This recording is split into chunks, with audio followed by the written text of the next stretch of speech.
Hey guys, and welcome to another episode of Behind Closed Doors. And today, a lot of noise. For the last week or so, there has been so many trucks here, it's annoying. So they leave a lot of junk everywhere and they're not allowed to be here. So let's hope that they soon will, disappear again. Okay, today's workshop is on location in Emmeloord. It's actually a workshop where we go outside, find non-inspiring locations and take some really inspiring shots. So join us for today's episode of Behind the Closed Doors on location in Emmeloord, the workshop.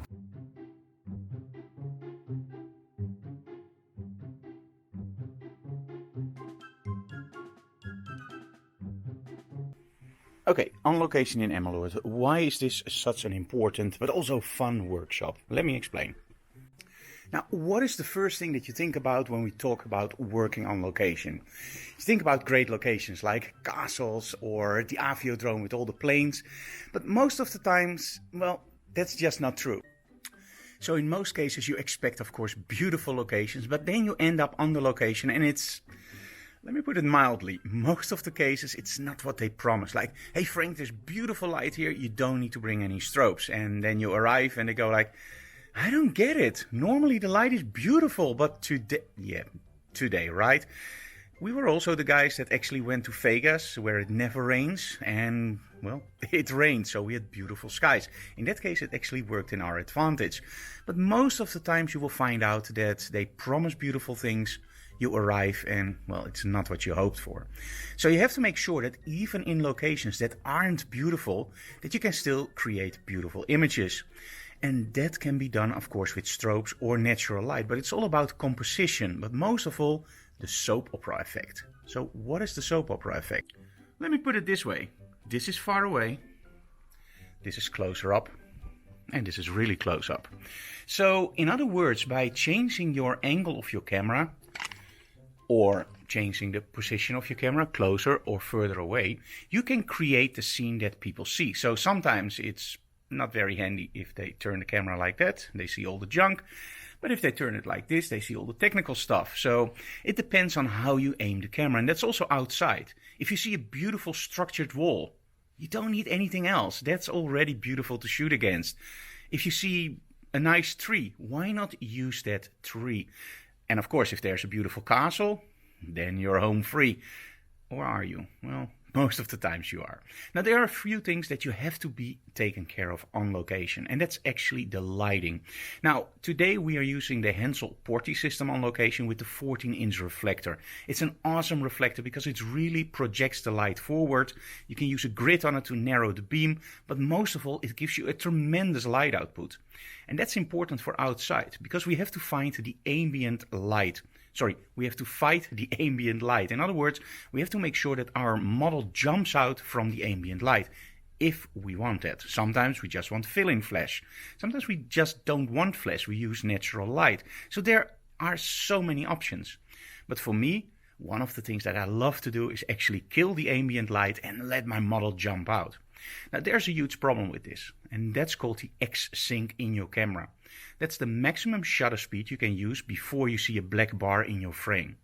Now when you use systems like HS or HSS, high speed sync or hypersync, you can get away with this rule, but most of all the cameras will be limited outside to, let's say, 160th of a second, 125 of a second. That's the normal X-sync for strobes. So that means that if you have to fight the ambient light, you're always shooting at a shutter speed of 160th or 125th of a second. And that isn't a very fast shutter speed. So that means outside you are often already, well, shooting on smaller apertures. So you have a lot of depth of field. Now add to that equation the strobes and you already go to f22, f16. And that is something that you may or may not like, because that also means that you have a lot of depth of field in your image. And what now if in the back there's something that you don't want to see? You want to blur that out. You can do it in Photoshop or Lightroom, but that isn't really what you want, of course. You want that shallow depth of field. Now, let's say that you don't have hypersync or high-speed sync on your strobes, which most people don't if they use the bigger strobes. There is a solution for that, and that's actually what we're going to use today too. Now you may already have seen this one. This is the K&F Concept Nano Filter. And this is a 10-stop ND or 9-stop ND. I always mess those up. But it's an ND 2 to 400. And this is a variable ND filter. So this works really nice to take away some of the ambient light. And that actually means that now by shooting on 125th of a second, I can get away with f2.8 or f4 outside in sunlight. That also means that now I can use my strobes on the full power setting, which I normally can never use because, well, I can't close my lens down to f64 or f32. So using a variable ND filter makes a lot of sense when you're shooting with strobes outside. Now I'm pretty late in the game because I never use those filters. Well, I used them a few years ago, but somehow it never stuck with me until I tried this variable filter and I totally fell in love with it. So that's the filter we're going to use today, but there's more. Now, of course, today I'm shooting with the Sony A7R IV, but I also want to make sure that my students can actually see the images that come in. Now, thanks to COVID, we can't stand next to each other because we have to take that social distancing 1.5 meters. And this is actually where another trick comes in. I'm using my iPad Pro. So here we have the iPad Pro.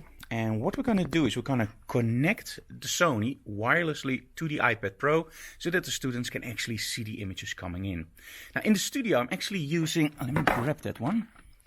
Now in the studio I'm actually using the Tether Tools Air Direct system, which works like a charm on the desktop, but they don't have software yet for the Sony cameras to the iPad Pro. So now I'm using the internal software from Sony to actually make it possible to shoot wirelessly to the iPad Pro. And I have to be honest, the internal software from Sony works great outside, but it's a little bit flaky when you go inside and there's a lot of Wi-Fi traffic. So I'm not a big fan of the solution, but hey, it works like a charm when there's not a lot of Wi-Fi traffic. And today we're outside, so probably not a lot of Wi-Fi traffic. Anyway, that's what I wanted to explain to you guys. Now, if you think, Frank, you give a really lot of information in these videos, that's absolutely true. If you love to get more information, make sure you check out our official tutorials, because believe it or not, behind the closed doors is not meant as a tutorial. It's just a behind the scenes video of the workshop. So can you imagine what you can learn if you get the real tutorials? So check out the link below for the real tutorials on photography and models. And we even have some on street and travel photography. Check them out. I'm getting ready. I have to hook up the camera to the iPad Pro and then we're ready for the workshop. Outside, on location, in Emmeloord. Let's find the most boring situations and create some kick-ass shots.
Hey guys, we're back in the studio after the workshop. Now, working on location is always a challenge for locations, of course. Find your right angle, find the way, find the story in your image.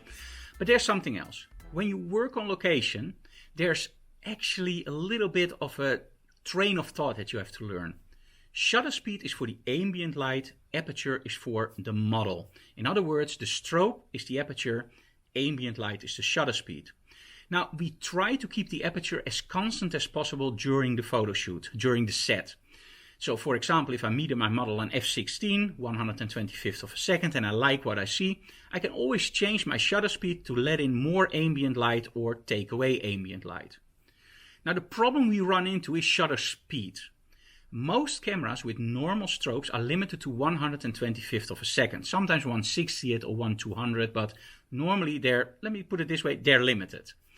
And that limit is often not enough to kill, for example, the ambient light and make a night-to-day photo. A day-to-night photo. So what do? We have a few options. The first one is, of course, shoot on a ridiculous aperture, like for example ISO 50, the lowest your camera can go, f22.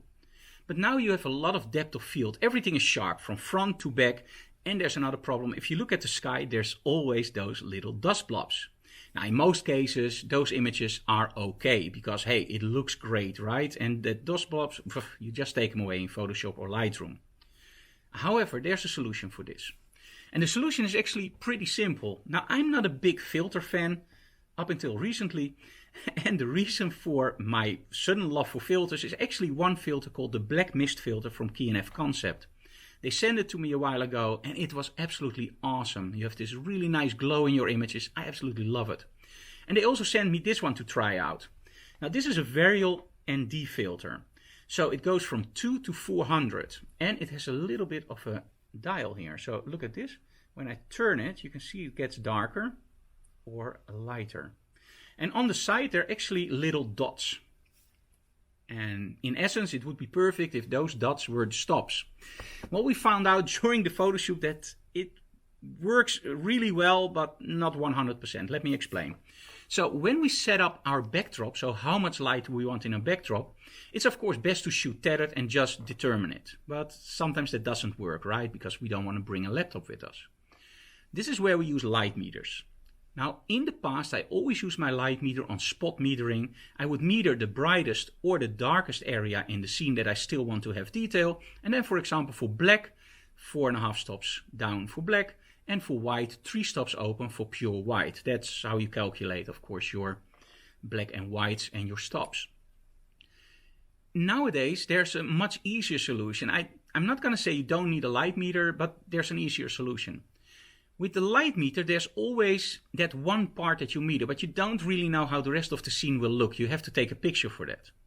Nowadays, there are cameras like the Sony that has an EVF, an electronic viewfinder. This means that the electronic viewfinder has 2 options in most cases. One is emulate a normal camera. So in other words, if it's dark, if it's light, if it's whatever, if you look through the viewfinder, you will always see the image as you are used to with your old camera. There's also a setting, for example, in the Sony, it's called setting effect on or off, or for example, light emulation. And this is a setting, what I call what you see is what you get. In other words, if I shoot in the studio on that setting, and I have my camera set up for f8, 125th of a second, and I look through the viewfinder, everything will be pure black. For the very simple reason, if I shoot in the studio on those settings without a trigger on the camera, there will be no light. For the very simple reason, well, my shutter speed is too high and of course the aperture is way too small to let in any of the available light. Now when you go outside, of course, it's totally different. So in other words, if you have it on what you see is what you get, in the studio you don't see anything, you walk outside and the viewfinder is probably way too bright, almost pure white. Now you might wonder, how do you do that then on location? What's the main advantage of this? Bear with me. On location, you have to split between your model and the backdrop. That means that you want your model to jump out and the backdrop you want to control. Maybe a little bit brighter, maybe a little bit darker. Now what I normally do is on location, I will look through the viewfinder of the camera and I will just adjust everything until I like what I see. Really nice and dark. Ooh, I love this. At that point, I just look at the aperture, I put the camera away, I take my light meter and I meter the strobes on that aperture, and at that point I have the perfect shot. So I don't need the light meter to meter the backdrop anymore. Now the cool thing about this is also that during the photo shoot you can always change your shutter speed to let in more of the available light. So in other words, make the background a little bit brighter. And this is actually where this one comes in. So the whole setup I still do exactly the same, like I have no filter. At that point I connect the filter, and now I can actually take stops away. So for example, if I have my setup and it's perfect on f16, I'm gonna place the filter, I'm gonna turn it, and maybe I want to shoot it on f2.8. So I take those stops away. So in other words, you make the setup without the filter, and then you put the filter in front of your camera and you can shoot. Today we tried it to keep the filter on the camera, and that also works, but in between you need little adjustments on your strobes. So overall, my first experience for a full day with the neutral variable ND filter, I would highly recommend something like this if you shoot models outside and you want to kill the ambient light, because this is insane. It really works well. So overall, I hope you enjoyed this video. Again, this is not a tutorial video. I do give you a lot of information, but if you go to our real videos, you will get a lot more information and also more in-depth lighting setups and results. So for a behind the scenes video, I hope you enjoyed this. If you want to visit one of our workshops, we teach them in Dutch, but if you email us like 2 or 3 weeks in advance, we can actually do the whole workshop in English. So if you're ever in the Netherlands and you think, hey, I want to follow a workshop with Frank, just drop us an email and we will arrange something for you guys and do the workshop in English or do a one-on-one. For now, I would like to sign off. Have a nice week and of course, stay safe, keep shooting, be creative, and please subscribe to our channel, leave comments below, smash that like button because we really like that, but most of all, tell other people about our channel so we can grow. See you again next time. Bye guys.